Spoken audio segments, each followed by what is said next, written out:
The Titanic, legendary, unsinkable passenger liner and the greatest disaster in maritime history.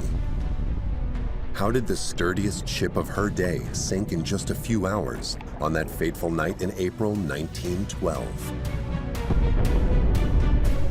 There is no single reason for the sinking of Titanic. It was a chain of events, a succession of errors or bad luck. We all know the expression to be in the wrong place at the wrong time. It was a very particular set of circumstances which led Titanic to crash into that iceberg. It really is quite incredible. There's this whole philosophical concept of the vanities of man. We were going to build this thing that can never be destroyed, and then nature answers differently. Her tragic story was brought to life in the global blockbuster by American director James Cameron. Though the film stays mainly true to the facts, certain scenes take more liberal historical license. She can stay afloat with the first 4 compartments breached, but not 5. Not 5. Obviously, there was a film that was made that really brought it to the forefront of people's minds. Like a film, let's rewind and perhaps change the ending. We'll reveal step by step every decision which could have helped avert the disaster. What if Titanic had changed route? If different choices had been made during construction? Or if the captain himself had acted differently? One of the greatest myths, as far as Titanic is concerned, is what the iceberg actually did. I think that the materials played a role in the sinking. There was a succession of errors, and in my opinion, this was at least partly because the captain did not react appropriately. Meteorological and atmospheric conditions played an essential role within the incredible set of circumstances that led to Titanic colliding with an iceberg. World-renowned Titanic experts investigate and share the incredible story of a tragedy that should never have occurred. Among them is French diver and explorer Paul-Henri Nargeolet, whom we interviewed just weeks before he died aboard OceanGate's Titan submersible on its way to visit the Titanic's wreckage. Join us as we rediscover the Titanic and the events leading up to the disaster.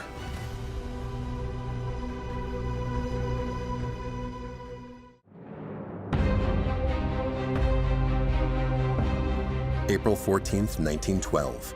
Titanic has a date with history. It's 48 hours until the start of her maiden voyage to New York. The world's eyes are fixed on this ocean giant, a showcase for Irish engineering and the pride of those who designed her. Absolutely, Titanic at the time was very impressive. It was the largest ship of its kind. The vessel Titanic was a culmination of the best technology in shipbuilding for its time. The Titanic, when it was built, was the largest man-made moving object. They really considered it looking like a hotel. It was considered unsinkable. The voyage was to be a triumph, and yet it turned into a nightmare. On her 4th day at sea, this great steel giant hit an iceberg and sank in under 3 hours, taking with her close to 1,500 people. The disaster made headlines, sending shockwaves around the world. When word got back to the States, that was front page news for a lot of reasons, mostly because there was this notion that not even God can sink this ship. The whole Titanic story is a great example of the triumphs of humanity and technology, also the great disaster of humanity with the sinking of it.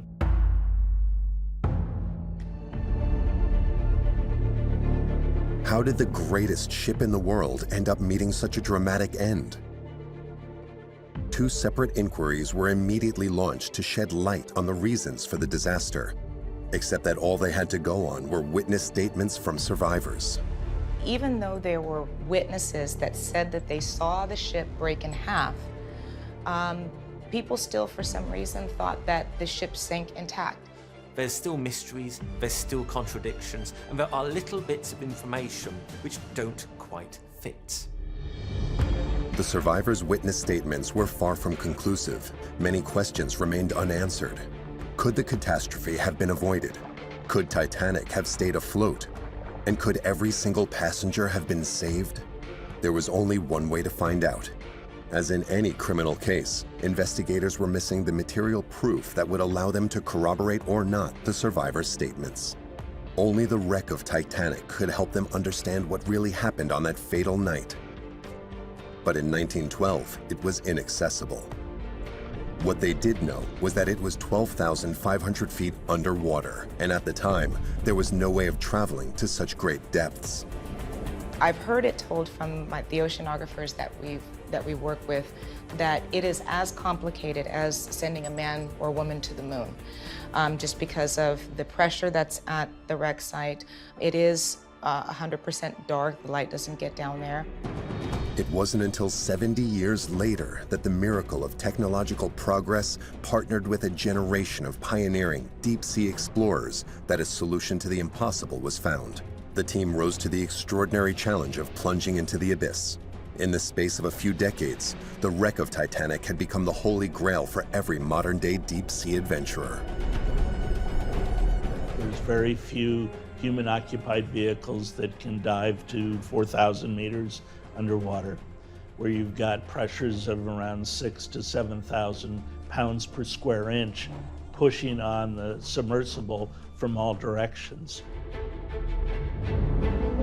In the summer of 1985, all hopes were pinned on a Franco-American expedition. But for the first 2 months, scientists found nothing.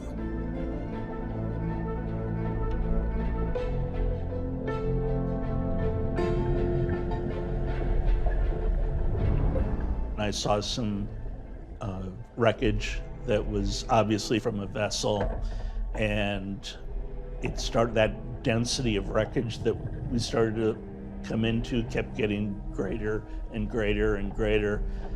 And I know that we were all excited.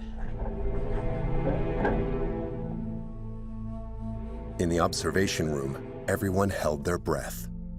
As the little submersible got closer to the wreck, the camera began to reveal scenes that had never been seen before.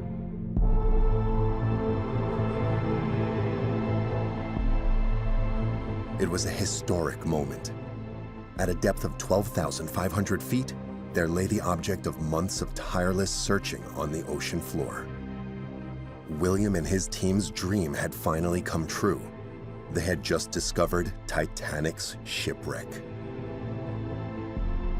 The discovery of Titanic's wreck is a major stepping point as far as Titanic's history is concerned.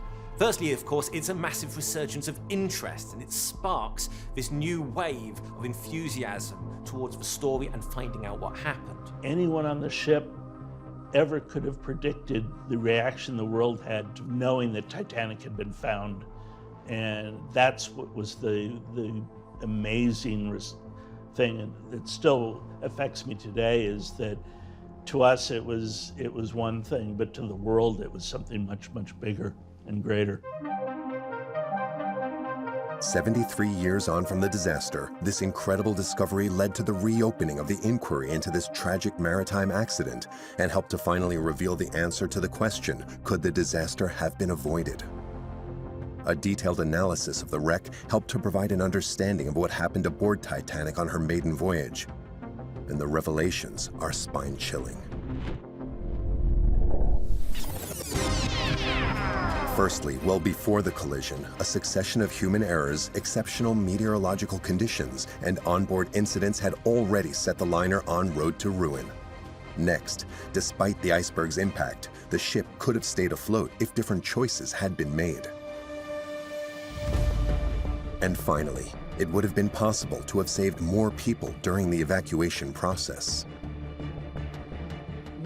There is no single reason for the sinking of Titanic. It was a chain of events, a succession of errors, or bad luck. To understand what pushed Titanic to the depths, we must travel back to the day of her departure.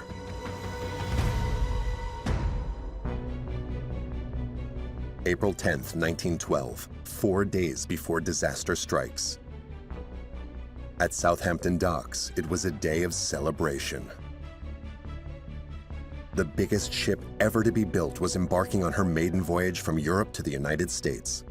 She was due to dock into New York 7 days later. Titanic left Southampton, took on passengers at Cherbourg and then in Queenstown. After Titanic left Ireland, she encountered good weather and calm seas. As Titanic starts her maiden voyage, the crew are starting to get into the regular routines of shipboard life. Passengers are getting used to going around such a large vessel.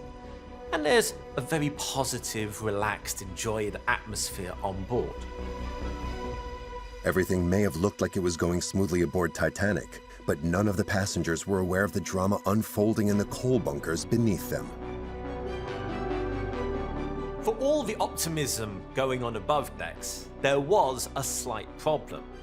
It's not known exactly when it started, believed to be in Belfast, but one of Titanic's coal bunkers was on fire. A fire had started in Titanic's hold. Not a fire with flames, but the kind that develops from coal dust that miners know all about. It's very dangerous and extremely flammable. Could this fire, which started precisely in coal bunker number 6, have led to the sinking of Titanic? Could the fire have damaged the ship's structure? According to some experts, the fire was inconsequential. Of the fire, there have been claims, of course, not only that it affected the bulkhead, but it affected the hull itself. There is no actual evidence of this. It's unfortunate that there was this fire, but it was very much a red herring in looking for the causes of the disaster. Despite scientific confirmation, there is still doubt surrounding the consequences of the fire inside Titanic's hull. Some people would say that that fire raised the temperature of the steel and it could have weakened the wall of one of those bulkheads and resulted in those boiler rooms opening up and water passing through. The fact remains, despite the fire in the coal bunkers, the shipping company White Star Line deemed postponing the departure unnecessary. This was perfectly ordinary for the time. The weight and heat of coal as it sat in the bunkers, coupled with humidity down there, often caused spontaneous combustion of coal. And while it was an inconvenience, it happened all the time.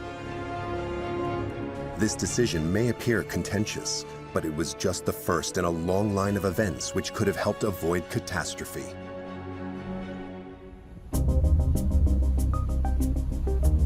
Daytime, April 14th, 1912, 12 hours before disaster strikes. Up until this point, the journey had gone smoothly. The ship was even expected to arrive in New York a day early. It was a successful voyage. Each day her speed was being gradually increased. Passengers commented on the comfort of the ship and the relative lack of vibration. As the voyage went on, people were having a good time. But this was without taking into account the most formidable threat any ship faced in the North Atlantic Ocean: icebergs. As the Arctic winter subsides in January, February, things start to warm up. You have Greenland on one side and Baffin Island on the other, both of which are home to glaciers. These glaciers start to break apart, fall into the sea, and float southwards, forming icebergs. It's a normal, regular process which happens frequently, regularly. It's the return of spring in the Arctic.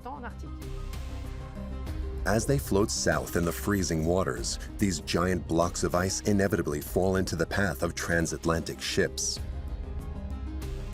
Titanic was going to have to travel through this zone at the worst time of the year, a few weeks before or after, and the catastrophe would have never occurred. The week-long delays accumulated during the construction period and the inevitable presence of icebergs at the time of year sealed her fate forever. When you look at maps of iceberg locations, there's absolutely nothing unusual about finding them off the coast of Newfoundland in April. How could Titanic have hit an iceberg? At the time, the only way of locating them was with the human eye. The North Atlantic Ocean was a giant motorway regularly navigated by hundreds of ships. 10 years previously, ships had begun to be fitted with a new technology which had revolutionized the shipping industry. It allowed them to communicate important information to one another, such as the presence of these giant ice flotillas. This new technology was radio telegraphy. The radio had been introduced. This enabled ships to communicate when they're at sea, and over several years it became standard equipment on all of the major North Atlantic liners. People were starting to use it to send warnings and that sort of thing. This was one of the things which had really reduced the number of iceberg collisions in previous years and was a major advance. In 1912, Titanic was equipped with the very latest in radio technology. It had a range of 400 miles, making it the most powerful in the world. And on April 14, 1912, between 9 a.m. and 11 p.m., radio operators had received several dozen alerts. As Titanic steams on, radio messages of ice warnings start to come in, ultimately from 14 different ships.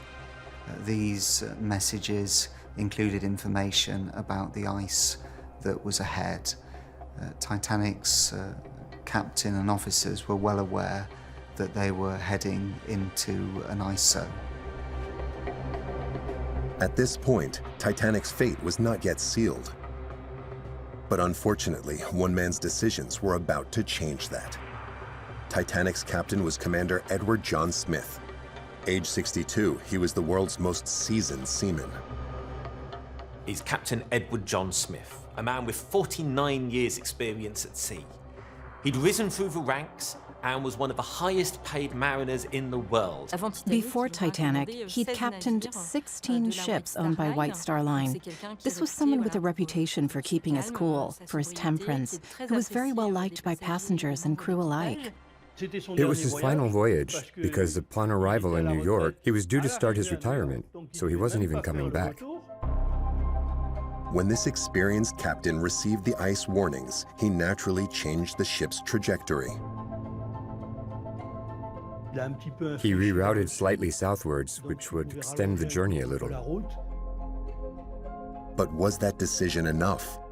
Crossing that zone was like moving through a minefield. As the sun began to set on April 14, 1912, other ships located in the same area as Titanic decided to halt and wait for daylight, aware of the danger these icebergs represented. Californian was the closest ship as the crow flies, and in terms of miles, roughly 20 miles from Titanic, and she had turned her engines off on the far side of the ice field. Unfortunately for Titanic and her 2,200 passengers and crew members, Captain Smith did not make the same decision. He knew there was an ice field ahead, and he knew the temperature had dropped and they needed to be on their guard. And yet, Titanic did not reduce speed. When you receive telegrams telling you there are icebergs everywhere, if you don't do anything, then there's some kind of problem. At the very least, you reduce your speed. This terrible decision brought Titanic ever closer to her tragic fate, but this human error needn't have occurred. Despite his many years of experience, Captain Smith was overconfident and his decisions had grave consequences. 11 p.m. The ship continues through the icy waters of the North Atlantic Ocean at a rate of 22 knots, or over 24 miles an hour. Captain Smith did not know it yet, but what would soon have been the crowning moment of his career was about to become the greatest fiasco in maritime history, sending him and 1,500 passengers to their deaths. Despite this human error, at that moment the catastrophe could still have been avoided. That is, until a new factor became a part of the equation. Much harder to predict, it would lead Titanic straight towards the iceberg. We all know the expression to be in the wrong place at the wrong time. It was a very particular set of circumstances which led Titanic to crash into the iceberg. 11:30 p.m., 10 minutes before impact. As was his custom, Captain Smith went to bed, leaving his second-in-command in charge of the bridge. When Smith retired for the night, he ordered quote, to be woken if it becomes at all doubtful. So he's very much on standby. And of course the officers take this seriously as well. Both men were relying on the people with the most important job on board a ship in the middle of the night, the lookouts. Perched in the crow's nest at the front of the ship, these two men were Titanic's eyes. The safety of the entire ship rested upon their shoulders. Except that on the night of April 14th, 1912, the situation was suboptimal. The ship was at the center of a vast anticyclone. The weather was therefore extremely calm. The waters were still. No wind, no clouds, no rain, no storm. And there was no moon either. On moonless nights, when the sea is calm, you cannot see the edges at the bottom of an iceberg. Usually you can see the white fringe around the bottom of an iceberg, but not that night. Worse still, the lookouts lacked one essential item: binoculars. At the time, these were a lookout's principal means of watching the horizon at night. But unfortunately, they were inaccessible, and Captain Smith was well aware of this. A few days earlier, he had made a decision that turned out to have very serious consequences. As preparations develop for Titanic's maiden voyage, Smith orders a reshuffle of officers. A few hours before their departure from Southampton, one of Titanic's officers, a certain David Blair, was dismissed by the captain. This surprising decision had one major consequence, which was that unwittingly, David Blair did not leave empty-handed. Now, as Blair departs Titanic, unfortunately, he unwittingly takes with him a small key. It's to a locker for the crow's nest, and it's believed that this locker contained the lookout's binoculars. Could these binoculars have helped to avoid the collision? During the inquiry carried out directly after the disaster, Frederick Fleet, one of Titanic's lookouts, was asked this very question. Frederick Fleet at the inquiry went so far as to say, if I had had binoculars, I might have seen the iceberg. Was that true? It's hard to know for sure, but if it was, it would be awful to think such a tiny oversight could result in such a grand-scale disaster.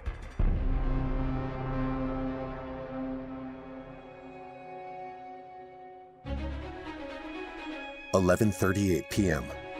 Titanic was advancing in the total darkness at a speed of 21 knots, just over 24 miles per hour. The surface of the water was completely still. When suddenly, the two men in the crow's nest saw a dark shape in front of them.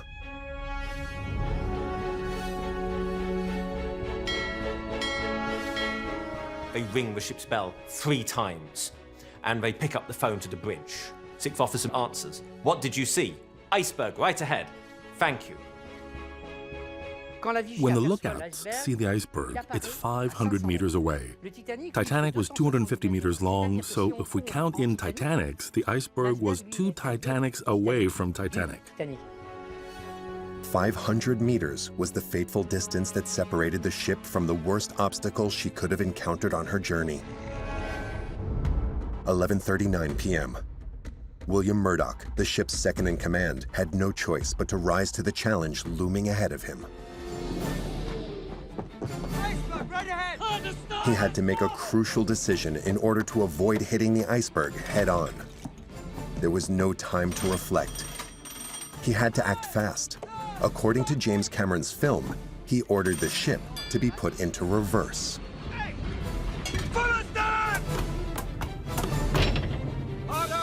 But that's not what really happened. Cameron took certain liberties with the script to serve his storyline, but standard procedure, as well as witnesses on the bridge, indicate that the engines were shut down rather than put into reverse. This is what really happened. Murdoch orders hard to starboard on the wheel, runs to the engine telegraphs and orders all stop. A ship the size of Titanic doesn't turn on a dime. It doesn't stop very, very quickly. Titanic very slowly starts to move to port. The ship started to turn, but not enough. They were going too fast. It was too late to start turning. Unfortunately, by that time, the collision was unavoidable. 11:40 p.m. At the surface, it seemed Titanic could make it round the huge ice mountain. But underwater, a collision was unavoidable. berg comes into contact with her starboard bow, and tons of ice fall onto her well deck.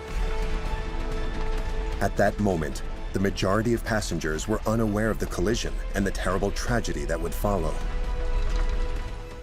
A few people did feel it a little more than the others. They felt a slight sway. They saw in their whiskey glasses that the boat was tilting a little. But many people didn't notice anything at all. What was happening beneath Titanic's waterline? Was her hull robust enough to withstand such an impact? To find out, we must go back 3 years earlier to the shipyard in Belfast.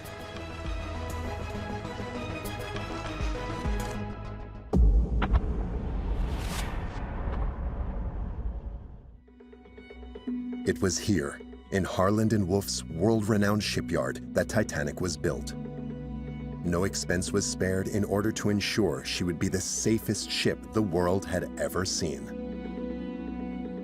The priority really was passenger safety. The ship's keel was laid, and the shipbuilders then proceeded to construct the double bottom. And this was an enormously strong structure. In fact, the double bottom was so deep that a man could walk the double bottom without having to stoop. This double bottom was unique. It provided her with an extra shield to protect against every ship's biggest threat, flooding. Were there to be a collision at the bottom of the hull, this revolutionary system would stop water flooding the interior of the rest of the boat. And Titanic's designers had even gone one step further in the name of safety. From there, 366-foot-tall frames are added, creating the main skeleton of the ship. This metallic juggernaut skeleton was then covered in the most solid and the most robust material available. More than 2,000 steel plates from world-class Scottish and Irish steelmakers covered this colossal vessel to guarantee total resistance. So Harland & Wolff use the best materials. There's no monetary limit. And so the metalwork used was the best available for the time. But on April 14th, 1912, would this newly built ship withstand the pressure of an iceberg? Or on the contrary, would it sound the death knell for this ocean colossus, revealing her to be nothing more than a giant with feet of clay? One of the greatest myths, as far as Titanic is concerned, is what the iceberg actually did. Now, the newspapers of the day reasoned that for an unsinkable ship to sink, it had to be massive. And images of the period depicted this great tin opener tear alongside a third of the ship. If you believe the film script, then at the point of collision, the iceberg slashed like a dagger through the steel plates covering Titanic's hull. So was it this huge gash that sunk the ship? The full story didn't come out until 84 years after Titanic sank during an exploration of the wreck. What it revealed suggests that despite the brutal impact of the iceberg, catastrophe could once again still have been avoided.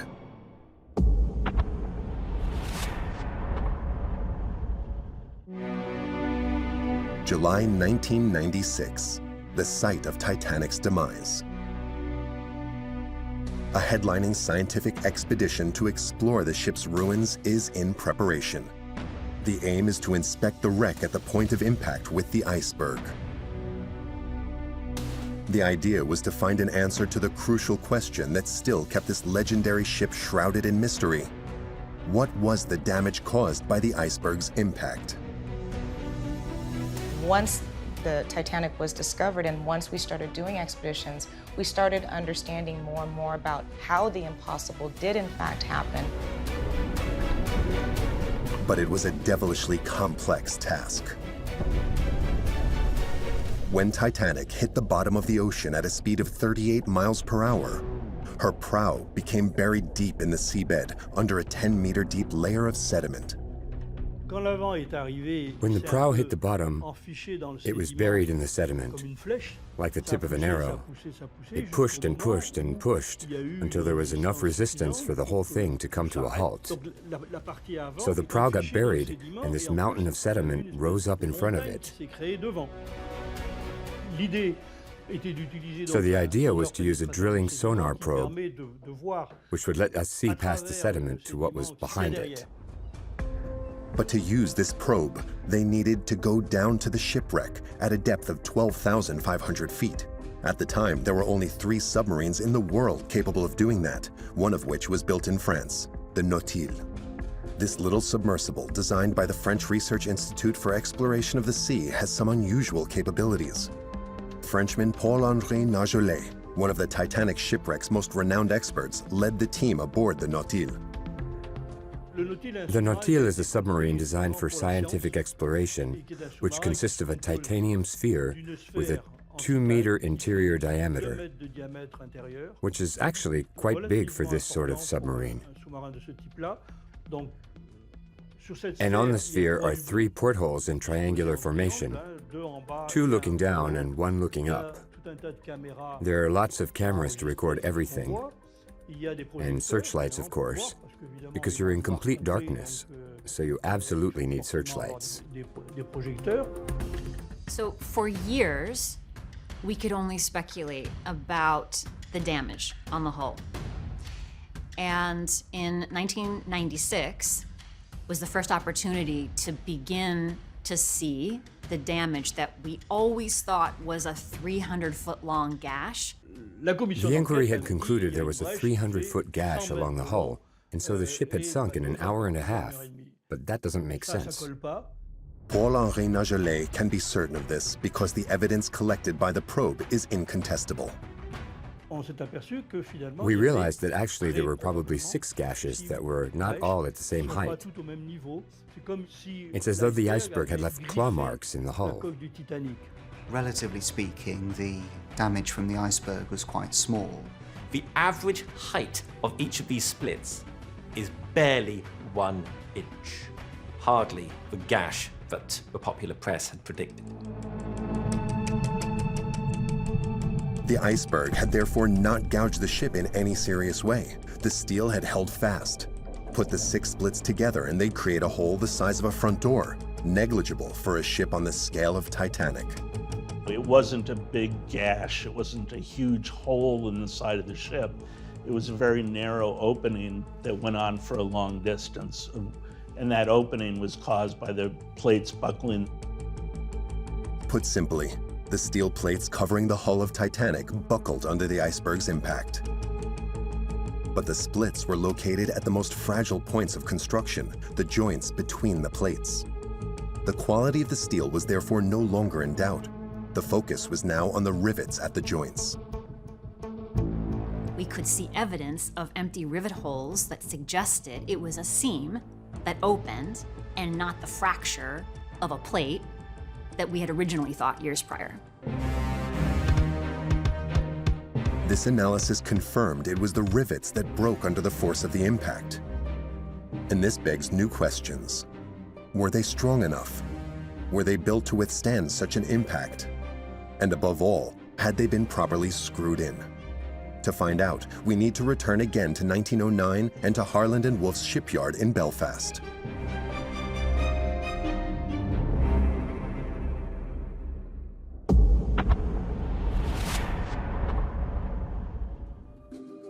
In 1909, rivets were a fundamental element of shipbuilding.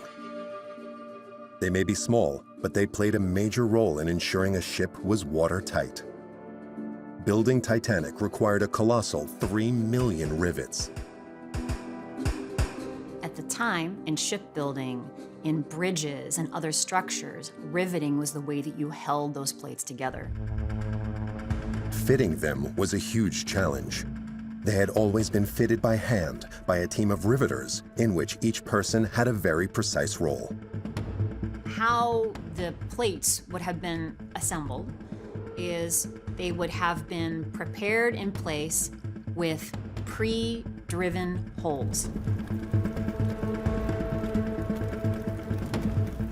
Then you'd have a hot rivet that would be thrown up on the structure, straight off a fire, pass through the hole, and you'd have two men who would hammer alternately to form the second head. And then as it would cool, it would shrink and hold the plates together. These shipbuilding experts only had a few seconds to fix each rivet in place to ensure each one was fully watertight. One wrong move and the ship would no longer be safe from flooding. To ensure efficient progress, Titanic's shipyard was using a new invention, the height of modern technology, a hydraulic riveter.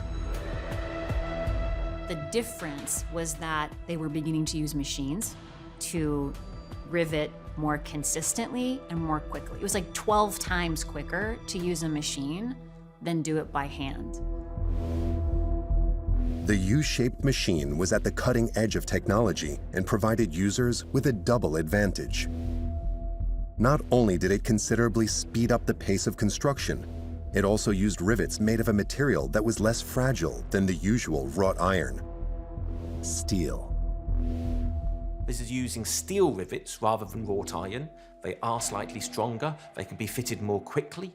This is something which speeds up construction and gives a stronger, more stout frame to the vessel. But this revolutionary tool also had its limits. Firstly, it was difficult to find enough laborers qualified to use the new hydraulic riveters. Secondly, these enormous machines were hard to maneuver, especially in the more cramped parts of the shipyard. In the bow and the stern, in the ends of the ship, it's very tight and it's difficult to move these very large machines through the gantry. To facilitate the riveting and to keep up the pace of construction, White Star Line made a decision, the consequence of which they did not foresee. It was a decision which indicates once again that the catastrophe could have been avoided. They decided to use two different types of rivet. The center of the ship, the most fragile section subject to the greatest amount of stress during a voyage, was built using these robust steel rivets and the hydraulic riveter. But the steel sheets at the prow and the stern were treated differently. The bow and the stern were the areas that were riveted with iron. Partly because it's tight spaces, you need someone to do this by hand, and the riveters liked working with iron. It was faster, it was less expensive. This choice inevitably begs the question, would the rivets at the prow of Titanic have withstood the iceberg's impact if they had been made from steel instead of wrought iron? To find the answer, further exploration of the wreckage was required in a mission that was only made possible 86 years after the sinking of Titanic.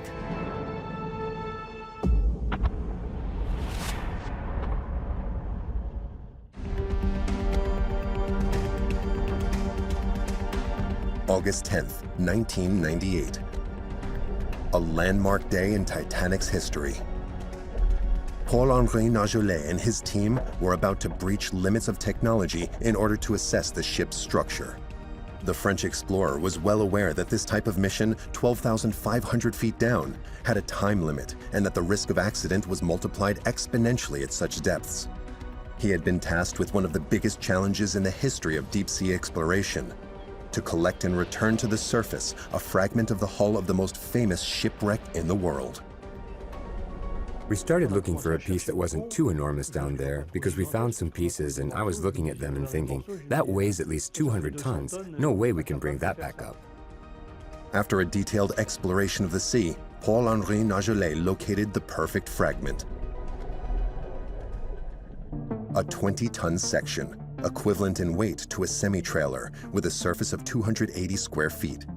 It wasn't a section of the prow hit by the iceberg. It was a piece of the starboard section of the hull, located at first-class cabin level.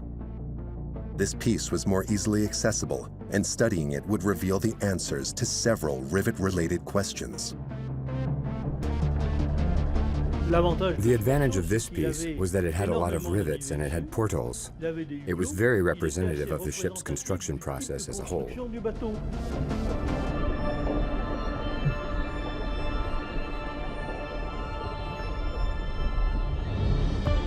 It was the first time in the history of humanity that such a feat had been carried out. This fragment of the hull from the most famous ship in history was the missing link in a so far impossible investigation. But there was more to come. During the same expedition, the deep-sea experts also unbelievably managed to collect some of the wrought iron rivets near the prow of the wreck. Would this evidence help to reveal if the secrets of Titanic's construction had played a part in the disaster? Could they be used to work out if the tragedy could have been avoided if different construction choices had been made? Before some of the forensic and scientific expeditions had been conducted at Titanic, there were many, many theories about imperfect metal being used, poor quality steel. Where did the truth lie? Jennifer Hooper is an expert in metallurgy. She had made it her personal aim to solve the mystery. Finally, she could measure the quality of these little joints. What she discovered was beyond anything she could have imagined. In the end, any ship may have sank as a result of that collision. What we want to do is really and truly understand, given what was considered state-of-the-art, what role did it play?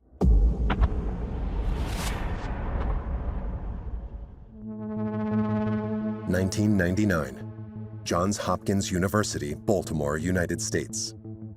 Jennifer Hooper's thesis focused on Titanic's rivets, particularly those made of wrought iron at the prow, where the collision occurred. She wanted to know their precise level of resistance. We used microscopes to look at the surface and look at the composition. We also did mechanical testing to try to understand how strong and tough those rivets and the rivet material was. We also did computer modeling to simulate collisions that would force those rivets to break, so we could analyze all those different things. This detailed inspection revealed the presence of slag. This solid residue, which looks like tiny stones, is a result of the fusion of metallic minerals. Its presence is completely normal. What was less normal was its level of concentration. When you compare the iron in the Titanic to other material like that, you see very large pieces of slag. That indicates that it was not sufficiently worked. According to the American researcher, the acceptable quantity of slag in a wrought iron rivet at the time was a maximum 3% of the composition of the piece. But when she examined some of the rivets used to fix the steel sheets to the ship's prow, she noticed abnormally high levels of slag. Some rivets were composed of up to 40% slag. We were seeing very large particles, and the reason that's important is because under high stress or strain, those particles can cause weakness. So it's not really a question of whether it would have sank, it was really just how fast.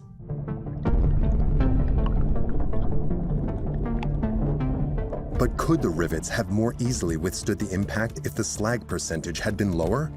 As far as the experts are concerned, without a doubt. It was kind of what was expected at the time. There's some variability in it. But again, the ship was designed very well and would have met today's standards for a passenger liner.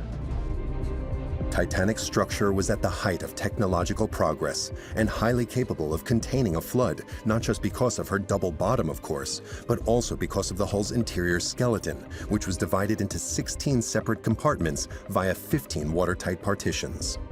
The partitions were a relatively new feature of shipbuilding, and Titanic had a large number of them. She had been very well designed. To ensure she remained completely watertight, these sliding doors needed to be closed. They could be locked remotely via a switch, or thanks to a simple automatic detection system using a float. So in case of an accident or an emergency, the bridge could close those watertight doors and keep water from one watertight compartment from getting into another watertight compartment. Thus, if one of the compartments flooded, it could be completely cut off from the others to avoid the flood spreading. Thanks to this amazing feat of technology, Titanic was able to stay afloat with up to 4 flooded compartments. Most other ships' 2 compartments would sink it. So this was unparalleled with the amount of safety, the amount which could potentially be damaged, and the ship would survive. 11:50 p.m. Captain Smith sends Thomas Andrews, the ship's architect, to urgently check the damage to the ship's compartments. The man knew every nook and cranny of his ship. For him, she was the pinnacle of his young and brilliant career, still so full of promise. And yet, that night his dreams of glory were suddenly over. When he inspected the compartments, there was no doubt. He's later seen, very shortly after this, going up the grand staircase, ignoring passengers, which was unusual for him, taking the steps 3 at a time, and was described as having a look of absolute terror on his face. The news felt unreal. The world's first truly unsinkable ship was going to sink in the North Atlantic Ocean on her maiden voyage. Here, in James Cameron's celebrated film, Thomas Andrews, played here by actor Victor Garber, explains why. She can stay afloat with the first 4 compartments breached, but not 5. Not 5. Except that's not entirely accurate. The collision damaged the rivets of 6 compartments, not 5. 5 compartments were open, the 6th was also taking in a minor amount of water. The reality was that too many compartments were flooded.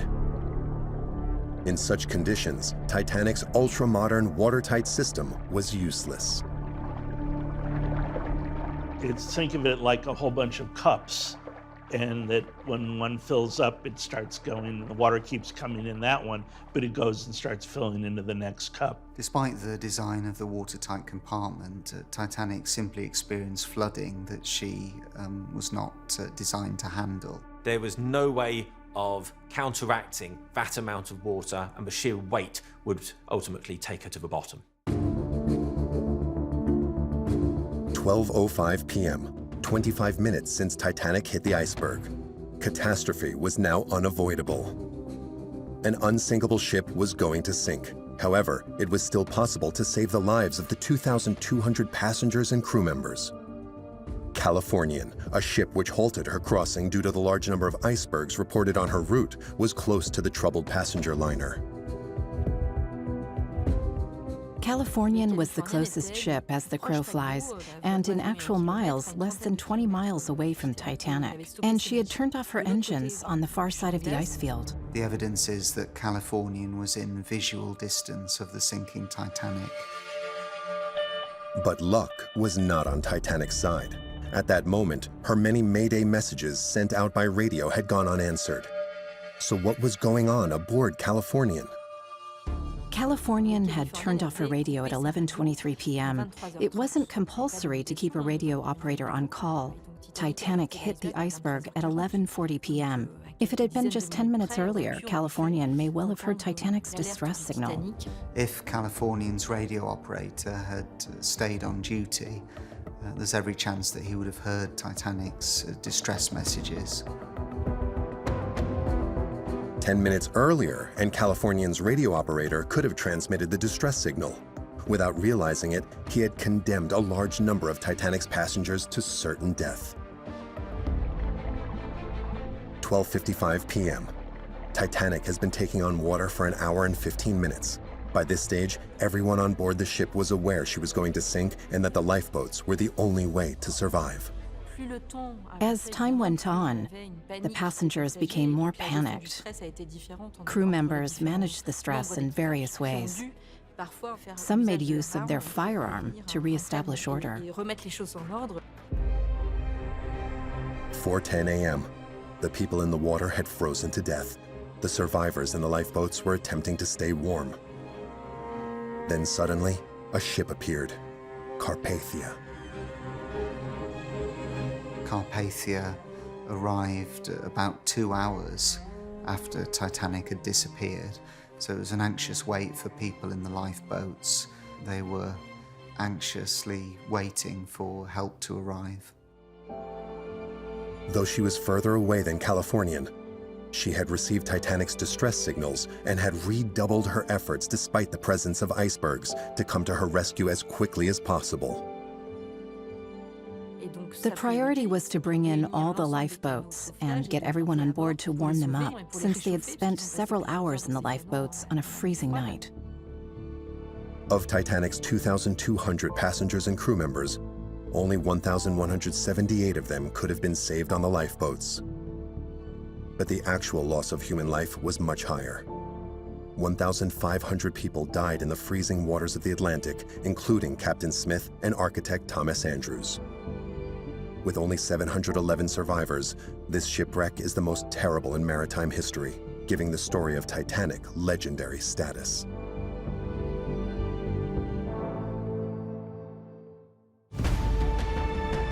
Despite the human errors which led to her sinking, Titanic remains a technological feat of her time which became embroiled in a tragic chain of events. There were certain elements which in themselves were not major, but put all of these individual chains together and you start to get a major incident. Take out any of those links and you could have prevented it. There was a succession of errors, and I think it's partly down to the captain, who didn't react appropriately. He didn't act as he should have done. It was really down to human as opposed to scientific error. Despite everything that was said about icebergs and mirages, the main reason was probably the ship's high speed.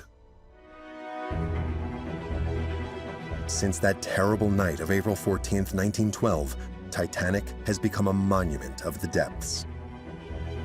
Her legendary status not only attracts professional researchers, wealthy tourists have recently been able to take in the privileged view of the wreck from inside a little submersible known as Titan, designed by American company OceanGate, until this commercial initiative became a monumental fiasco.